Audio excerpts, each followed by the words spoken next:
E aí pessoal, vamos para a aula de cinemática e dinâmica de física, certo? E esse tema, basicamente, ele vai estudar o movimento dos corpos. A gente vai abordar algumas coisas familiares para nós, certo? Posição e deslocamento de um corpo, velocidade, aceleração e o tempo. Então a gente vai abordar em mais detalhes e saber como é que a física trata esses conceitos, certo? Para poder estudar o movimento. Então digamos que a gente tem um veículo que está na posição 0 inicial e ele saiu andando até chegar na posição 100 metros, certo? Então as posições são 0 e 100, inicial e final. Então o deslocamento nada mais é que a diferença entre essas duas posições, certo? Então quer dizer que o veículo ele andou 100 menos 0, certo? Seria a posição final menos a inicial. Se ele saísse da posição 10 para 100, então o deslocamento seria 90, certo? Então, como a gente já descreveu antes, esse ΔS, no caso, é o deslocamento. O delta geralmente representa a diferença, certo? Então, é o deslocamento, que é a diferença da posição final e inicial. E aí eu estou representando novamente a figura, aí, certo? E o que a gente entende por velocidade? A gente tem a noção de velocidade quando está falando que o corpo está indo rápido, devagar, certo? O que significa que ele está indo rápido? Geralmente significa que ele está desenvolvendo um maior deslocamento em um tempo menor. E devagar seria um menor deslocamento em um maior tempo, ou seja, ele demora mais para se deslocar, certo? Então com isso a gente pode conhecer a equação da velocidade, que seria o deslocamento sobre o tempo, certo? Então nesse caso aí a gente tem que o deslocamento desse veículo é 100 e ele demorou 10 segundos para realizar esse deslocamento. Então a gente vai dividir esse espaço que ele percorreu pelo tempo e a gente vai obter que a velocidade dele é 10 metros por segundo. Só que a gente pode converter para quilômetros por hora, porque é uma unidade que a gente está mais familiarizado, certo? Então é a mesma coisa, certo? Só vai mudar que um vai ser representado por um valor e o outro por outro valor, mas ambas as unidades, metros por segundo e quilômetros por hora, representam velocidade, certo? Então, para a gente converter de metros por segundo para quilômetros por hora, basta multiplicar por 3,6, tá ok? E se a gente quiser fazer o caminho inverso de quilômetros por hora para metros por segundo, a gente vai dividir o valor por 3,6. 10 metros por segundo equivale a 36 km por hora. Então, repetindo aí a equação da velocidade, a gente tem que a velocidade é o deslocamento pelo tempo. Então, primeiramente, abordando o caso da velocidade constante, ou seja, o veículo não muda a sua velocidade durante o deslocamento, certo? A gente vai encontrar uma equação que nos dê a posição do veículo após um intervalo de tempo e a partir de uma velocidade que ele esteja desenvolvendo, certo? A gente sabe que ΔS é o deslocamento, que é a posição final, menos a posição inicial, não é isso? Então, a gente vai colocar isso na fórmula de V igual a ΔS sobre ΔT. Porém, normalmente a gente considera o tempo inicial 0 e vai isolar o S. Essa equação vai nos dar a posição do veículo a partir de um intervalo de tempo e da velocidade que ele estava desenvolvendo, considerando que a velocidade é constante. A gente chama esse movimento de movimento uniforme. E essa equação, S é igual a SO mais VT, é a equação horária da posição no MU, do movimento uniforme. Certo? Então, estudando um pouco mais a situação, digamos que eu estou dentro de um ônibus e tem duas pessoas no ônibus, certo? Uma está segurando a barra e a outra está solta no ônibus. E o ônibus está andando a 20 metros por segundo, a velocidade constante, certo? Aí o motorista vê um gato na pista, o gato de boas ali, parece que não está acontecendo nada. E ele vai qual é a reação do motorista? Ele vai frear, certo? Vai frear. E o que é que vai acontecer com os passageiros? Um estava segurando e o outro estava solto. O que é que vocês acham que vai acontecer? Então, o passageiro que estava solto, ele vai tender a continuar o movimento que o ônibus estava, certo? Então, o ônibus freou, ele estava a 20 metros por segundo e freou até chegar a 0 metros por segundo, só que o passageiro que estava solto, ele foi lá para frente. Ou seja, ele continuou o movimento que o ônibus estava antes, enquanto o que estava segurando, ele fez força, certo? Para não continuar com esse movimento, certo? Então, o passageiro 2, ele continuou a 20 metros por segundo. ele preservou o seu estado de movimento. Então ele preservou sua velocidade e continuou, certo? Então, com isso, a gente vai falar da lei da inércia, que é a primeira lei de Newton, certo? O primeiro passageiro, o que aconteceu com ele? Ele acompanhou a frenagem do ônibus porque ele estava fazendo força para não ir para frente, certo? Para não continuar o estado de movimento que ele estava antes da frenagem do ônibus. Então, o que aqui quer dizer a lei da inércia? Um corpo tende a manter seu estado de movimento, ou seja, parado ou movimento uniforme, no caso velocidade constante, se não houver força atuando, certo? Então, o primeiro passageiro fez força e conseguiu alterar seu estado de movimento, ficando parado dentro do ônibus. E o outro passageiro foi vítima da lei da inércia nesse caso, né? Ele continuou a 20 metros por segundo enquanto o ônibus parou. Vamos para o segundo caso. Para o próximo caso. Eu estou aqui jogando boliche aqui de boa. Desculpa aí o desenho horrível. Mas faz de conta que isso é um boliche, certo? Isso é uma bola de boliche, o cara está arremessando nos pinos. E no momento, vamos dividir esse jogo em dois momentos, certo? A gente tem um momento durante o arremesso, certo? Onde a bola vai variar sua velocidade, ou seja, eu vou pegar ela lá de trás, vou segurar ela, aí lá de trás ela está com velocidade zero. E vou aplicar uma força sobre ela, e nessa força ela vai aumentar sua velocidade, ou seja, vai acelerar. Depois que eu solto a bola, não há mais força atuando na bola, certo? Mas ela vai continuar a 5 metros por segundo justamente pela inércia. Então ela vai desenvolver um movimento com velocidade constante, ou seja, um movimento uniforme, a partir do momento que eu arremesso ela. A gente pode dividir em dois momentos, certo? O momento do arremesso seria um movimento variado, certo? Onde há mudança da velocidade, a gente aplica uma força, a bola vai acelerar, ou seja, vai mudar a sua velocidade. E o percurso da bola, certo? O percurso, no caso, seria um movimento uniforme, onde ela, pela inércia, manteve sua velocidade. Tá ok? Então a bola acelerou. Nesse primeiro momento do arremesso, a bola acelerou, certo? Quando existe aceleração, a gente diz que o movimento é variado, certo? Então, só recapitulando o que a gente estudou antes no movimento uniforme. No movimento uniforme existe o deslocamento regular do corpo no tempo, certo? Do objeto no tempo. A velocidade constante. A velocidade não muda, então não há aceleração. E, portanto, a resultante nula das forças. A reação das forças que atuam no corpo é nula, porque como o corpo não está acelerando, nem está mudando sua velocidade, então a resultante é nula das forças, não a força resultante atuando. Isso nos dá a relação com a primeira lei de Newton, que é a lei da inércia, já que ela diz que um corpo mantém seu estado de movimento até que haja forças atuando sobre ele, certo? E no movimento variado, que no caso seria o momento do arremesso aí da bola de boliche, há a variação da velocidade e, no caso, como há a variação da velocidade, existe a aceleração, certo? Então, isso nos dá que a resultante das forças não é nula, ou seja, existe alguma força que faz com que o corpo mude sua velocidade, tá ok? Então, a gente agora vai ver a equação do movimento variado, certo?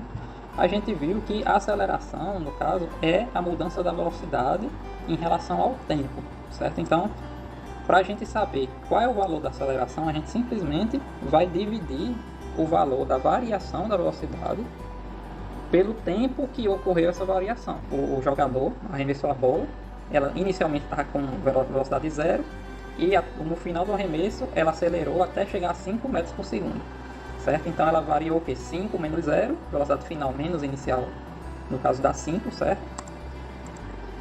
Num tempo de 0,5 segundos, ou seja, esse arremesso durou 0,5 segundos, certo? Então, a gente vai simplesmente dividir 5 por 0,5, e a gente vai ter que a aceleração da bola vai ser 10 metros por segundo ao quadrado. Essa é a unidade usual de aceleração, metros por segundo ao quadrado, certo? Então, a partir daí, a partir dessa equação, A igual a ΔV sobre ΔT, a gente pode estimar uma equação onde a gente possa saber a velocidade de um corpo após um determinado intervalo de tempo, conhecendo a aceleração dele, certo? Então, isso é a equação horária do movimento variável, certo? Então, a gente basicamente vai abrir essa conta aí, A igual a ΔV sobre ΔT, onde o ΔV é o V final menos o V inicial, certo?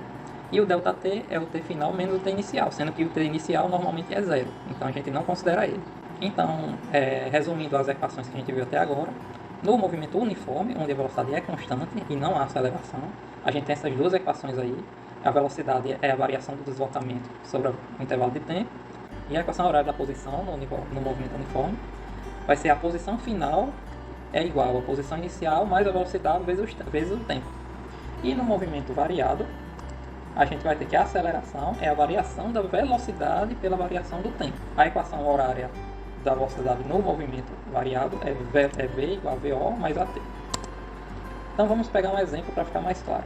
A gente tem um veículo que inicialmente está parado, ou seja, está a 0 metros por segundo, e ele começa a acelerar até atingir a velocidade de 20 metros por segundo, certo? E ele faz isso no intervalo de tempo de 5 segundos. Então, qual é a distância que ele percorreu?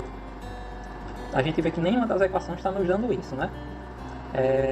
A gente sabe a posição no movimento uniforme, mas a gente não sabe como calcular a posição no movimento variado.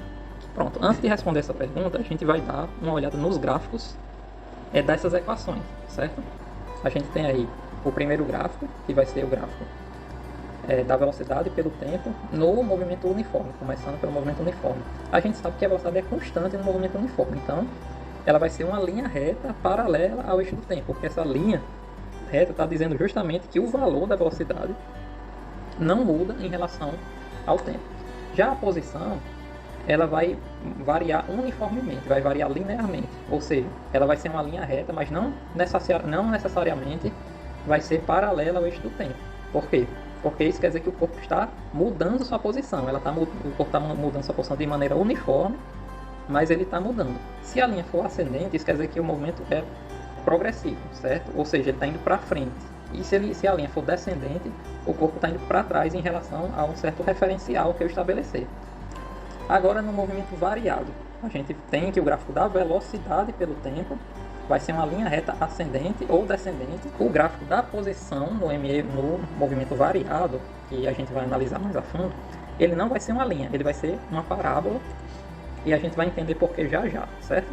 Então vamos lá descobrir como é que a gente vai estimar a posição ou a distância de um corpo no movimento variado. Então, pegando o gráfico aí de V por T no movimento variado, a gente tem que ele é uma linha reta, ascendente ou descendente, certo? Então a gente vê que essa figura aí, essa região abaixo dessa linha, ela forma uma figura parecida com um trapézio, certo? Então a área do gráfico V vezes T, essa área que eu pintei de verde, vai nos dar o deslocamento do corpo. Então se a gente verificar aí, junto nesse gráfico, a gente vê que é um trapézio deitado e a gente vai simplesmente imaginar ele rotacionado, certo? Então a gente tem que a área do trapézio, a equação da área do trapézio é essa daí, a base menor mais a base maior vezes a altura dividido por 2. Então na figura aí a gente tem a base menor, que seria equivalente à velocidade inicial, a base maior, que é a velocidade final, e a altura, que equivale ao tempo. Colocando isso na equação da área do trapézio, eu vou ter que a área do trapézio é igual a VO mais V vezes T sobre 2. Só que quem é V? V a gente viu lá na equação passada, na equação A, V é igual a VO mais AT, certo? Então a gente vai substituir esse V aí por isso aí, por VO mais AT. A gente vai ter que a área do trapézio é o deslocamento, ΔS, que é igual a VOT mais AT ao quadrado sobre 2. E finalmente a gente tem a equação horária da posição no movimento variado, certo? Então no movimento uniforme, velocidade constante, a gente tem que a velocidade é a variação da posição pela variação do tempo, ou seja, deslocamento sobre o tempo. A equação horária da posição, que é que vai nos dar a posição de um corpo após um intervalo de tempo, é S igual a SO mais VT, e não tem aceleração. No movimento variado, a gente tem que a aceleração vai ser a variação da velocidade pelo tempo. A velocidade em um determinado instante de tempo vai ser VO mais AT, e a posição vai ser a posição inicial mais a velocidade inicial vezes o tempo, mais a aceleração vezes o tempo ao quadrado sobre 2. A gente tem um carro que está parado inicialmente e ele acelera e chega a velocidade de 20 metros por segundo. E ele faz isso em 5 segundos, certo? Ou seja, ele acelerou e a aceleração demorou 5 segundos. A gente vai calcular a aceleração dele. Como é que a gente vai calcular? Vai pegar a variação da velocidade, que no caso seria 20 menos 0, velocidade final menos a velocidade inicial, e vai dividir pelo intervalo de tempo. Então vai ser 20 dividido por 5, isso vai nos dar 4 metros por segundo ao quadrado. Qual a posição desse veículo após esses 5 segundos? Então a gente vai jogar só na equação que a gente acabou de montar, onde A vai ser a aceleração que a gente acabou de encontrar, o T é 5, ou seja, 5 ao quadrado, sobre 2. E isso nos dá 50 metros. Explicando por que o gráfico da posição em relação ao tempo no movimento variado é uma parábola. Justamente porque a equação ela coloca o S, que é a posição, em função de T, e esse T está ao quadrado. Já que a gente está falando de aceleração, a gente pode estudar um pouco a aceleração da gravidade. Tá ok? Então imagine que eu estou em cima de um prédio e jogue uma bola lá de cima. Antes de eu jogar a bola, ela tem a velocidade 0. Então a velocidade inicial da bola vai ser 0. Então vamos imaginar que esse prédio tem uma altura H de 30 metros. Eu vou introduzir agora um dado que é bem comum, certo, nos problemas de física, que é a aceleração da gravidade. A aceleração da gravidade tem um valor fixo, que é aproximadamente 10 metros por segundo ao quadrado, certo? O que é que isso quer dizer, essa aceleração da gravidade? Isso quer dizer que qualquer objeto que eu arremesse ou solte no ar, ele vai variar sua velocidade a uma taxa de 10 metros por segundo ao quadrado. Ele vai estar submetido à mesma aceleração que a gente estudou no movimento variado, certo? E essa aceleração tem esse valor, certo? Então, eu quero saber a velocidade dessa bola no final da queda. A gente pode fazer de duas formas. A primeira forma é primeiro encontrar o tempo, certo? De queda, o tempo da queda dessa bola, a partir da equação 2, onde a gente tem todas as variáveis menos o tempo, então a gente encontra no tempo. E depois que achar o tempo, a gente volta para a equação 1 para achar a velocidade.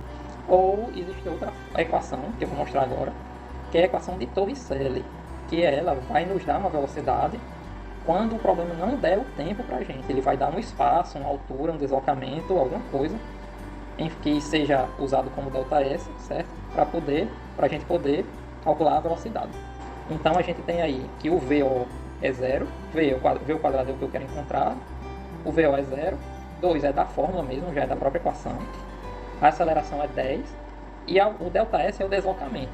O que seria o deslocamento nessa questão? É justamente a altura que a bola vai percorrer durante a queda, certo? Então, colocando tudo isso na questão, a gente vai ter que o V vai ser V ao quadrado é 600, o quadrado passa para o outro lado como raiz, certo? Então fica a raiz de 600, e isso nos dá 24,5 metros por segundo. Mas eu quero converter para km por hora para eu ter uma noção melhor do que seria essa velocidade, certo? Então eu vou simplesmente multiplicar 24,5 por 3,6, que é o valor padrão para converter de metros por segundo para km por hora. Isso vai nos dar 88,2 km por hora, ou seja, eu arremesso a bola lá de cima do prédio de 30 metros, ela vai terminar sua queda de 30 metros com 88 km por hora, certo? Para haver aceleração, tem que haver alguma força atuando.